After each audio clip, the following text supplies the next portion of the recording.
my buddy, my pal. That's me.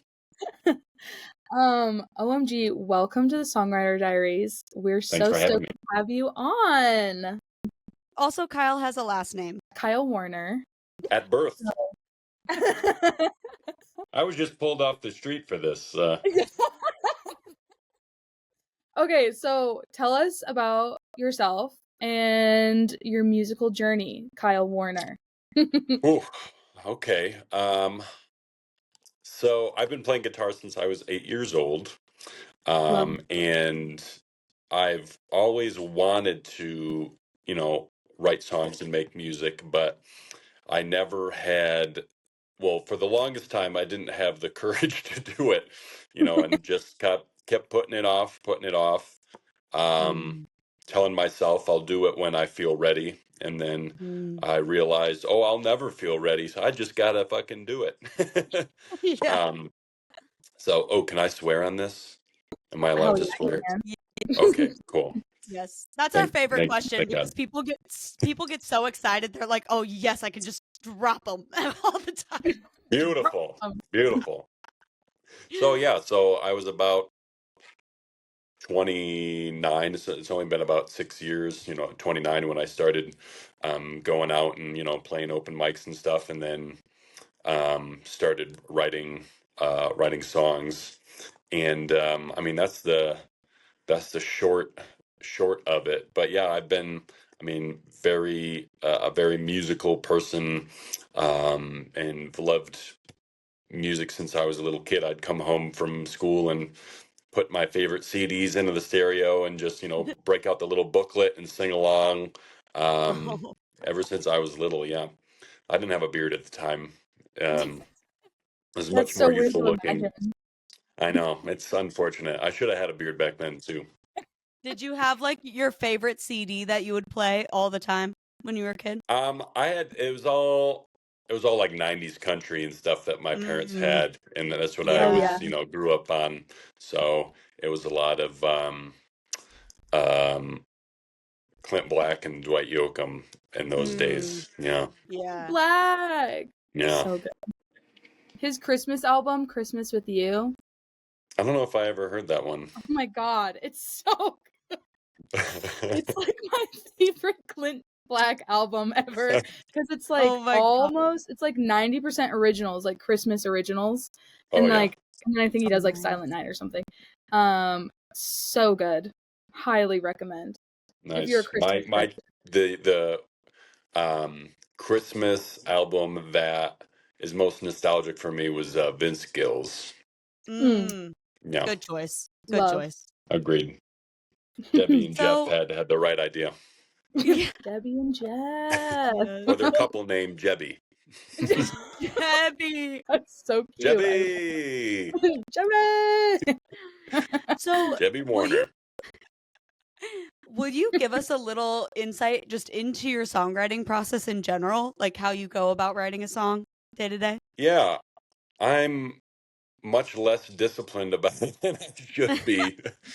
Usually something pops into my head when I'm like dicking around on my guitar, or you have those shower moments when you're jacked up on caffeine, or something like that. Something pops in your head when you're listening to music and it inspires an idea or something, but it's not very regimented. I have focus issues, so sitting down every day just to do it isn't something I've been very good at.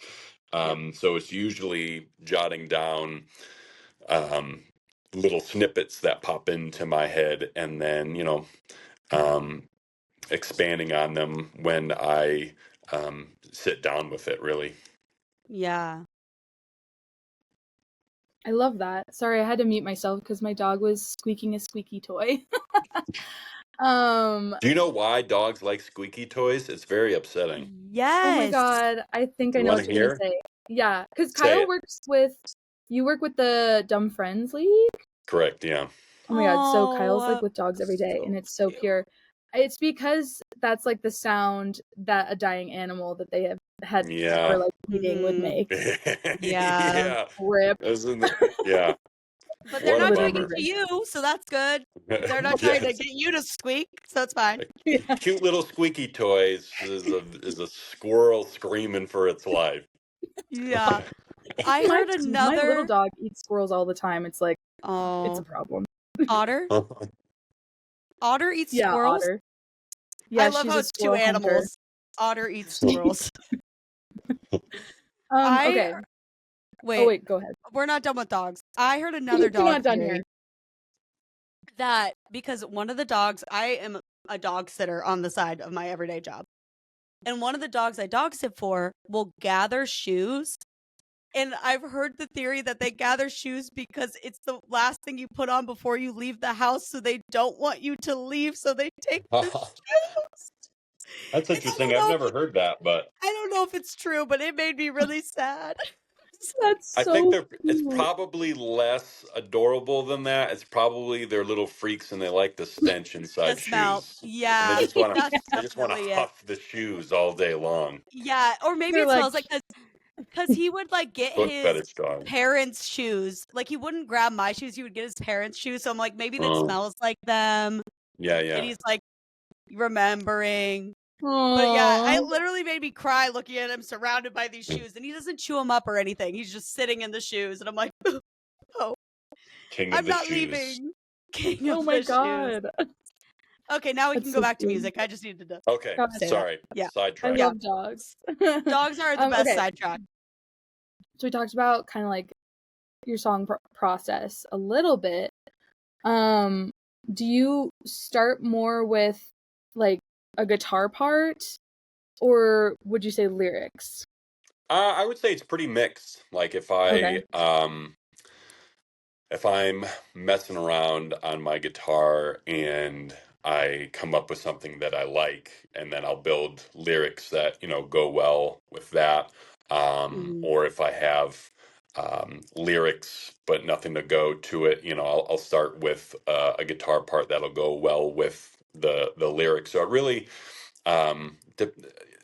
both come first in different circumstances. It's usually not one or the other. If I have an arrangement or progression I like, I'll just start singing nonsense along with it to get like sort of a melody and a kind of a structure in mind, and then just fill in real words that might fit with it. So I don't know if it's 50-50, but it might be 50-50. I haven't been keeping track. Yeah. And you always write on guitar? Yes. You always write on guitar. Okay, no bagpipes. Okay. Not yet. Not yet. Okay. It's a learning process. What motivated you to start playing guitar when you were a kid? Because you've been playing since you were 8, right? Yeah. I mean, my dad played guitar and was in wedding bands and stuff. When Gotcha. He stopped when my parents started having us, but having guitars around the house, me being drawn to music, wanting to play, right? So when I was 8 and I was old enough to start a guitar club in elementary school, I got my first like guitar on my 8th birthday. So it's not playable anymore, but it's hanging on my wall in my bedroom. Oh, I love my first acoustic guitar. That's so cute. Wow. But yeah, so I always, ever since I was a little kid, I mean, even before that, when I was maybe like 4 or maybe even younger, my parents got me my real first guitar, which is this little plastic electric guitar thing, and I couldn't say guitar yet, so I called it my gigar. That's so cute. Little nylon strings, it was it was more of a toy than it was a musical instrument, but it was like, yeah, let's do this. Can you imagine? I play guitar now. I play gigar now. Guitar. Can you imagine you're just at an open mic and someone brings that guitar up on stage with them and they're like, I'm ready to play. This is my gigar. Yeah. It is not in tune, but it is ready to fuck. Yeah. Yeah, it is. I feel like those guitars could never be in tune. There was no tune. Like it was No. just there's no way. it's No. just No. maybe a note. Maybe. It's Oh. they're bastions of atonal music. Yeah. Exactly. Yeah, they were ahead of their time, honestly, you know. Yeah. They really are. Okay. So, what would you say is kind of your go-to song structure? Like, do you stick to traditional forms like verse, chorus, Yeah. bridge, whatever, or do you like tend to experiment? I try to mix it up. I don't want, I Mm. mean, I'm sure they're all, they're all formulaic to a degree, but I like mixing it up just so it's, I feel like I'm keeping my, my set, interesting, right? And it's Mhm. not, the same thing, song after song. It's also just Yeah. more fun to write that way, try different things, Yeah. keep people guessing. You can fool around with different stuff. So, I mean, there's nothing, none of my songs are too crazy structure wise, but I kind of let the, as cliche as it sound, let the song take it, Yeah. where what Mm. makes, I don't want to force anything, right? If I like a song the way it is, but it's got maybe one less verse than it normally would, I don't want to force another verse that might sound like shit and I don't really have any good lyrics for if the song is, good as it stands, you know what I mean? So it Mhm. really depends from song to song. Yeah. Yeah, For that's sure. such a good point about forcing verses because a lot of the songs I hear on the radio, it's the first verse is killer, it really hooks you. And then the second verse, it's like, you just needed a second verse. Like maybe we should have developed this Phoned it in. more. And then the bridge is great. The bridge chorus, first verse, great. But Yeah. the second verse is always a little questionable. Yeah. I feel like my songs can be that way too. When I first write them, I'm like, maybe Yeah, this isn't sometimes the the best. second verse is like the ugly duckling. Yeah. Yeah, Poor definitely. thing. We would never say the redheaded stepchild on this podcast, No, but no, definitely not. No. you know what I mean, though. You know what I mean. Yeah. Yeah, You know what I mean. You're picking up. Yeah, you're picking up what I'm putting down. So, what does your revision and editing process look like when you're going back to a song? Do you revise often, or are you just kind of a one and done kind of writer? Definitely not one and done. I get too in my head about things sounding good and being up to my own standards in my head, right? So Yeah. if I don't like, um, like usually it's more lyrics that I get stuck up on. I think I have an easier time figuring out a melody and a guitar, um, Mm. part than I do, um, getting lyrics I'm happy with. So Yeah. I will spend time thinking of extra time thinking about lyrics I am comfortable with and feel good about putting out there, and even just taking to a Mm. mic just to get it out there for the first time, um, before before I'm willing to perform it. Um, and then I might tweak it a little after that. But usually, if I'm playing it in public, it's because I feel good about where it is. I might tweak it a little bit after that, but usually, um, if I'm playing it, it's because it's pretty close to where I would want it to be. Yeah. Yeah. Yeah. Yeah. That's That checks interesting because I always struggle with the instrumentation. That's what I always get stuck on. I have like lyrics for days, and are they good?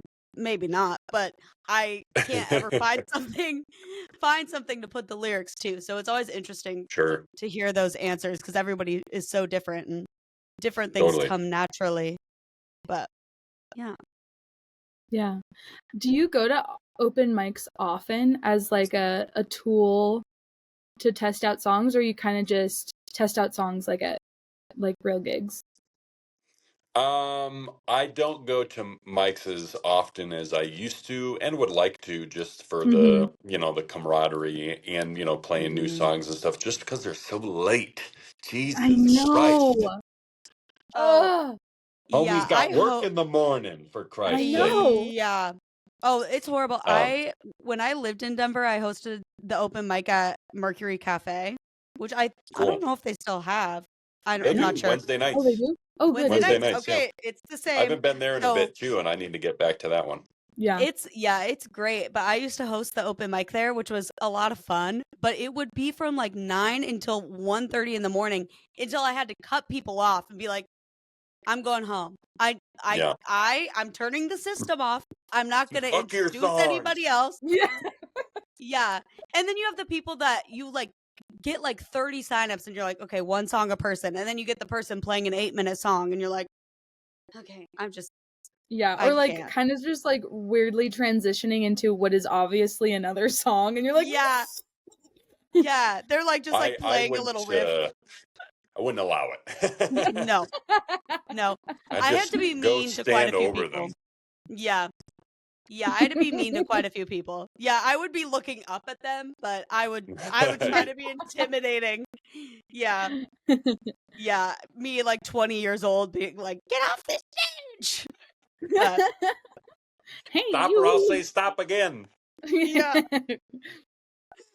What do you think the most important quality for a songwriter is to have?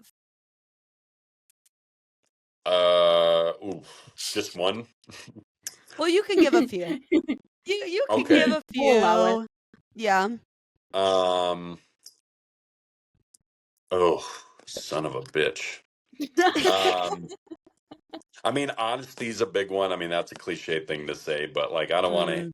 If this song sounds like bullshit, like, or you know what I mean? Just like it sounds like someone's just trying to fool themselves or someone else. Like, I'm like, I don't like.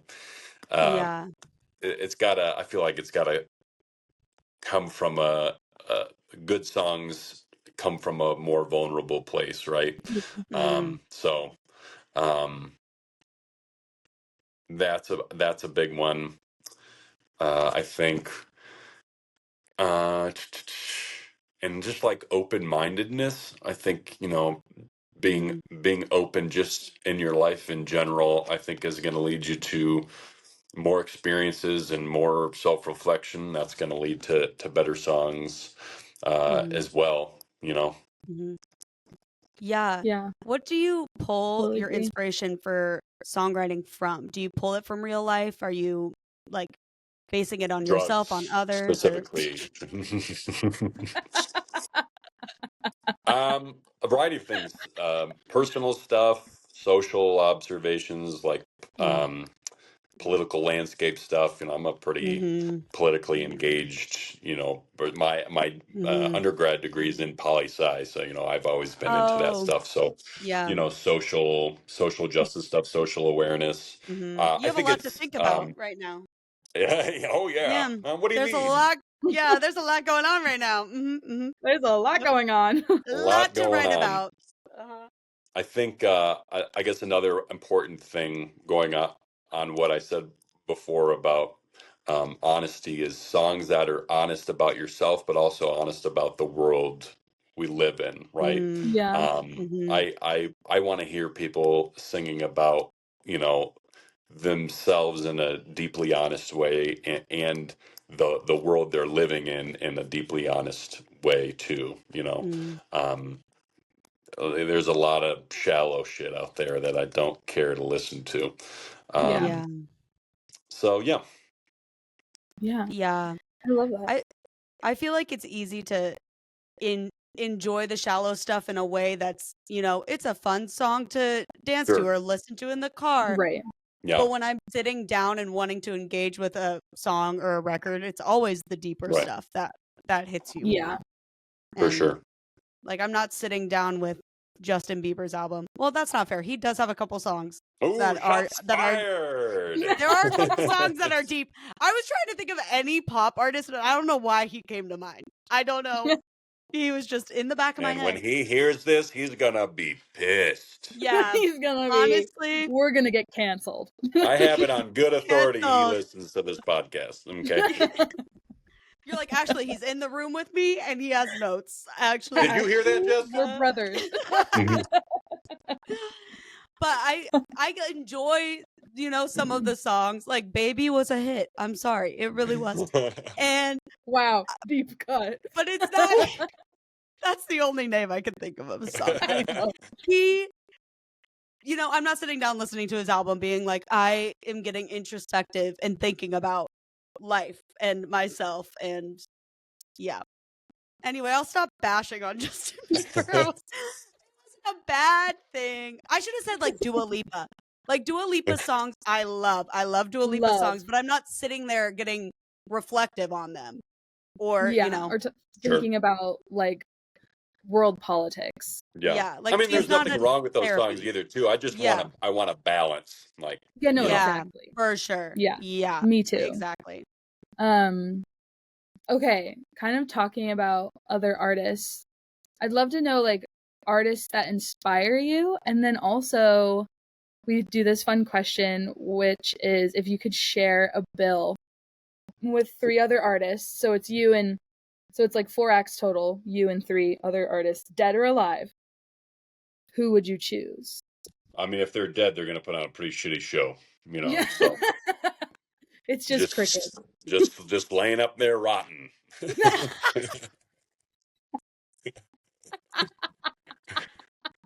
You're gonna need to come back boost the gain on that. Yeah.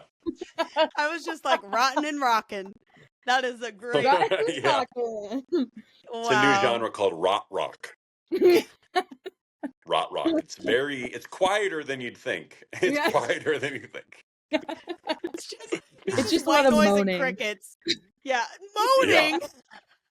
Yeah. Just gases coming out of orifices. I'm wheezing. I can hear it. Oh god, just gases. Okay, who would you choose? Okay, so first, I think the first songwriter that made me think where the lyrics, because the lyrics have always been like important to me.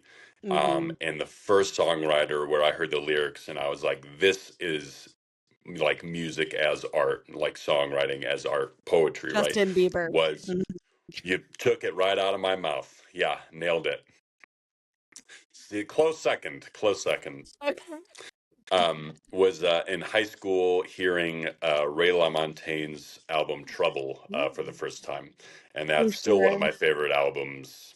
It's in the vinyl collection. It's that one's a big one for sure. Yeah. And then so that was probably one of the bigger ones for me. And then I play a lot of slide guitar. I love slide just for a bunch of reasons, but the Derek Trucks band Already Free album that I believe won a Grammy. That one's a fantastic fantastic album as well. So those 2 off the top of my head for sure. And as far as playing on a bill, so 3. Yeah. Boof. That's a tough one. I would have to put Brandy Carlisle on there. She's one of my favorite songwriters for sure. We are big Brandy fans here. Yeah. Hard not to be a Brandy gal myself. You know what I mean? You know what I mean? Brandy, I mean, I would probably throw Ray in there as well. Yeah. And then, I mean, it would be hard to not. I mean, the Tedeschi Trucks band. I mean, that would be that would be a hell of a fucking show. Even if they just put me up top with like one song to start I would take that in a heartbeat and I'd do it for free. That'd be a great show. Like you, then would you say Ray LaMontagne or Brandy as second? Kyle's headlining. What are you talking about? Yeah, Kyle's headlining. Yeah, last. Excuse They're you. all going first, and I'm going second. Yeah. I don't know. I mean, there's. I would hesitate. I wouldn't want to be the person that had to choose the order of that, because they're all just as important as the next to me. So yeah. I'd let I'm good. I'd let some other asshole make that decision. I feel so Smart. ignorant because I've only heard of Brandy Carlisle out of those artists. I'm here Googling Ray LaMontagne. I need to listen to that. I've never I'm Oh, yeah, surprised you never you heard do. of don't them. know Ray LaMontagne. I Tedeschi know. Trucks, that's a little That's a deep cut. that could be niche if you're not like into bluegrass. They're not bluegrass. They're not bluegrass, they're country, you would say? No, they're like they're This they're a says blues rock. band. Oh, like blues. Yeah. Okay. I hate the category blues rock, but that's often what they're put into. Oh, really? But yeah, I would have assumed bluegrass, but I'm ignorant. So looks like two It people does. don't know who they are. Yeah. No, this says is an American blues and blues rock group. okay, Yeah. well, fuck me, Okay. man. Yeah, Okay, well I have homework. we can edit so- that out. Yeah. Yeah. Yeah, I'm embarrassed. Yeah, not many people I feel listen to like- bluegrass like Tedeschi Trucks. Yeah, I could see how I that would feel be a like- niche. I feel like Meg hears a band and is just like, oh yeah, it's a bluegrass band. Like that's just where their mind goes is bluegrass. Like, yeah, Like, okay. sure. But yeah, this Ray LaMontagne, never heard of him. Wow, So that's interesting. Yeah, which that is was phenomenal. shocking to me. Listen, start with that first album, Trouble. So good. okay. I would be surprised if after hearing that album you didn't recognize some of it. I'm Yeah. sure. Wait. Nope. Okay, wait. I was about to sing a Trouble song can you sing part of it? No, Trouble. there you go. Trouble, trouble, trouble. No, That's Yeah. how. trouble. Oh, Yeah. okay, I know that. Okay, I was like, That's is it. that the song? Okay, okay, Yeah. I know that one. Wait, Thanks. Kyle, Great song. I'm curious. What are your thoughts on his album that's like a little more rock and it has like lavender on it? He lost me for a couple albums. Okay, I was curious because I love that one. That's how I kind of fell into him after I I heard Trouble and like knew about him, and then that album came out while I was like in high school, and I was like, this slaps. Yeah. Mm. But Yeah, it's definitely, the like, first kind of there was a almost couple pop. albums there starting with Supernova that were a little that's bit more the one. experimental, right? And and like it's good. There are good songs on there.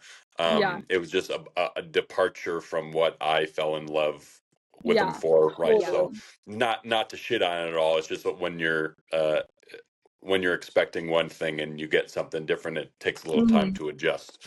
But Yeah.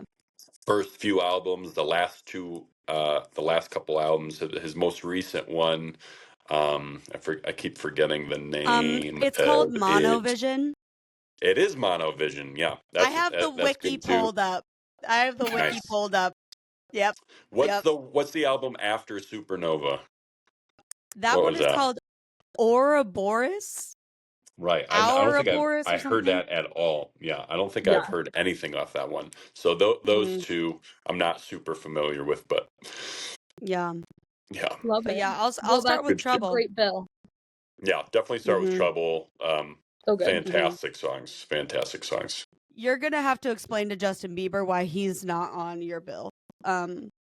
So I mean, anytime. I would love to. Give me his phone number. I'll ring him up. Get me his digits. I'll shoot him a quick little texty poo. Okay. I thought he was in the room with you. I thought he was right there. He has since left after this conversation. Oh, okay. He was so offended. He's so offended. I'm just picturing Brandy and Justin on a bill together. I'm like, how would that work? I could see Brandy doing it because she's a very like open and friendly like person, willing to work with like anybody. I feel like. Yeah. Yeah. I love her. I'm obsessed with her. She's so go with the flow. Yeah. I worship her. I mean, you take it easy.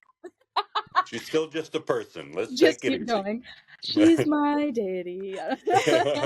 Meg's like, do you want to see my shrine that I have? to our Lord and Savior, Brandy Carlisle. Yes. You need one of those candles that has brandy on it. That's like, you know those religious candles that they have with the celebrities? Yeah. I just saw one with Pedro Pascal and I really wanted to get it, but it was $20 and I was like, this seems like a little too much to invest in this object. It's a little stalkery, you know? Yeah. Yeah, I'm sure he has enough of those. I don't need to contribute. It's fine. Okay, I have a side question. Bring it to the front. Bring it to the front. Okay, this is my front question now. So, I know you play, you know, a lot of gigs around town. What's your gig booking process look like? Do you kind of just like people reach out to you? Do you play so-fars? What does it look like? Yeah, a lot of it's either so far or word of mouth, right? Yeah. Since I haven't had anything recorded to push, it's hard to get people that don't know me and haven't heard me somewhere to take a chance on booking a rando, right? So a lot of it's been getting on other people's bills that want me to be part of their show they're putting together, or, you know, just kind of, I've been riding the word of mouth train since, and hoping to be able to play more once this EP comes out. And I can just hound every motherfucker in Colorado, you know, with emails. Listen to my music. Listen to it, goddammit. So yeah, I mean, I wouldn't say I play a lot of shows, but that's only because it's been difficult, you know, to book. I mean, I'd play every damn night if someone would pay me to do it. So yeah. Nice. So when does your EP come out? That was my question. I'm thinking April 21st, because we have a show at Larimer Lounge on April 21st, so I figured just, you know, I could plug it that night. So everything's good to go. You know, their songs are mastered, they're ready. So it's just a matter of setting a date and getting those fuckers out there. So by the time this podcast episode is out, the EP will be out, so we can plug it. Yes. Get that link. Listen to it if you have any sense in your brain. Yeah. Listen to it. And then listen to it again and again and listen to it again. And then have it on while you sleep all night. Yes. Dream of me. I don't care how weird that sounds, okay? Tell your family, tell your friends, tell your pets. If your plants are your only friends, tell your house plants. So we've come to the final question of the podcast that we like to ask all of our guests. And that is, why do you write songs? Oh, great question. I mean, you know, some things you just feel like you need to do, and if you don't do it, you'll regret it, right? And I finally started writing because I realized not writing and playing was making me more anxious than doing it and possibly being bad at it. You know? So I wasted enough time putting it off and didn't want to do that anymore. So it was just like once you know you want to do something, you just gotta say fuck it and do it. And I finally said fuck it and did it. Yes. That's awesome. Yeah. And the song we're closing the episode with is called Because I Love You. And can you tell us a little bit about the story behind the song, the recording process? Sure. So I wrote that song when I was with my now ex, but we were together for a little over 5 years, and I had never been. I'd always been a pretty like walls up person, like not as much anymore. The past few years I've dealt with a lot of that. But I historically had hard time with personal relationships, intimate relationships, being open and letting people in, right? And that song is kind of like not not knowing how to be there for someone, but being willing to, try, right? Because I loved her, right? So that it's about, knowing I'm not getting it right all the time, but, doing my best to be, more present and less of a, and less of a fuck up, and being able to, do my best to show up more. As far as the recording process, took forever. Getting people's schedules, lined up, and to get in Scheduling. the studio and stuff like that. We were very lucky that a friend of mine, Jason Brazel, who's a local musician as well, has a pretty sweet home studio, and we were able to get in there, whenever we could. And it was fun it was, nerve wracking too, because he's saying, we're going to do this and this. I'm like, I don't know what the hell you're talking about. Yeah. Sure. Yeah. But yeah, it was a cool first experience getting in there, and laying something down. And I'm excited to be able to do it again. I mean, these songs that are coming out are some of the first ones that I've written, but I have so many more down on paper, and that I've been playing since, and would love to get those out. So it's I think it was a good first go. It was fun learning all the new stuff, and taking everything I learned from that session, or those sessions, and bringing them to the next one, and having a better handle on what I want to do, and having a little bit clearer a clear vision, right? Yeah. That's incredible. Well, Kyle, thank you so much for coming on the podcast. It was so great to Happy get to to be know here. you. And this is because I love you.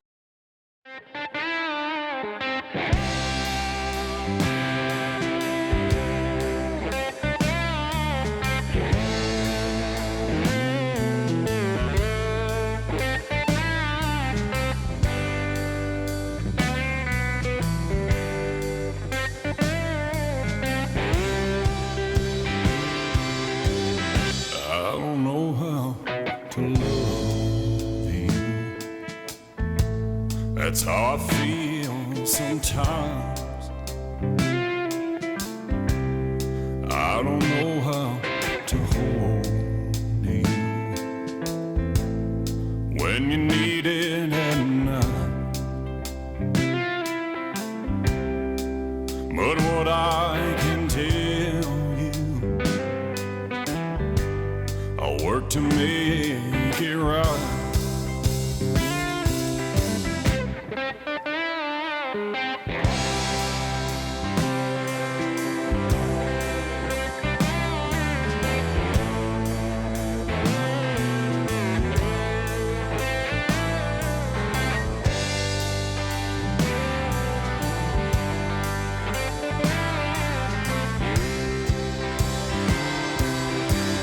You know I do my best,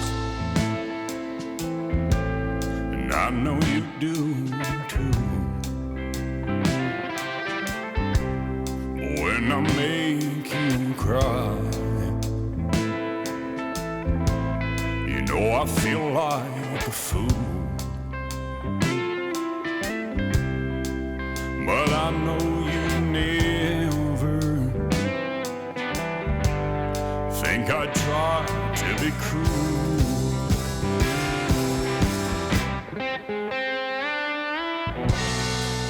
Cause we both know it gets hard sometimes, but we never leave the other behind, because I love you and you love me too.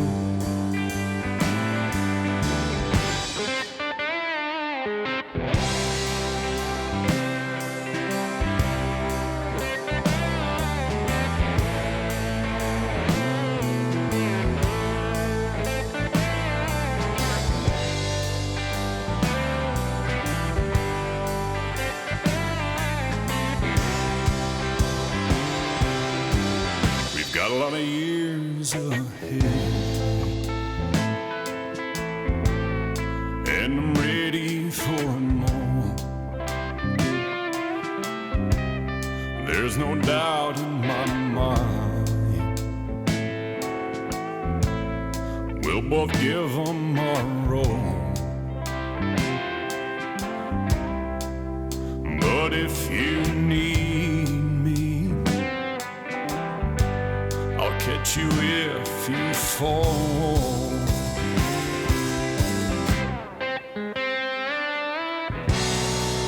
'Cause we both know it gets hard sometimes, but we